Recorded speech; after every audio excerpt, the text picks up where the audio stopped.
সেইটো মই BA final দিয়াৰ সময়ত মাজতে কিমান হ'ব এনেই ক'বলৈ গ'লে 1.5 মাহমান হ'ব, কিন্তু তাৰ মাজতো কথা চথা পাতি আছিলোঁ অকণমান কিন্তু 1.5 মাহমানৰ এটা ব্ৰেকআপ হৈছিলে অলপ।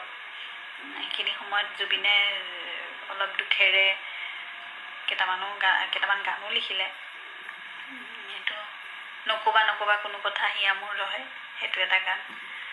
আৰু মন হেৰুৱাই মন বিচৰাৰ শেষ হ'ব ক'ত এই যাত্ৰা, সেইবোৰ গান তেওঁ সেই ব্ৰেকআপৰ সময়ত লিখিছিলে। গতিকে কিন্তু সেইটো ব্ৰেকআপ আমাৰ কাৰণে ভালেই হ'ল। জুবিনে বৰ ধুনীয়া ধুনীয়া গান কেইটামান কৰিলে আৰু মই আকৌ আহি গ'লোঁ। আৰু তাৰপিছত সেইখিনি সময়তে প্ৰতিজ্ঞা কৰিলোঁ যে আৰু যিমান যি নহওক, যেনেকৈ কাজিয়াও কৰোঁ বা যিমান বেয়া পাওঁ, কিন্তু এনেকৈ আঁতৰি যোৱাৰ কথা আৰু এইবোৰ কথা নাপাতোঁ কেতিয়াও। এইটো যিহেতু কৰি তেনেকৈ থাকিবও নোৱাৰোঁ দুইটাৰ পৰা আঁতৰি, গতিকে সেইবোৰ কথা জীৱনত আৰু কেতিয়াও নকওঁ। যি হওক লাগিলে একদম মাৰপিট হৈ যাওক, তথাপিতো সেই আঁতৰি যোৱাৰ কথাটো নকওঁ। গতিকে এইবোৰ ফেজ পাৰ হৈ গৈছে আৰু কিবা কিবি।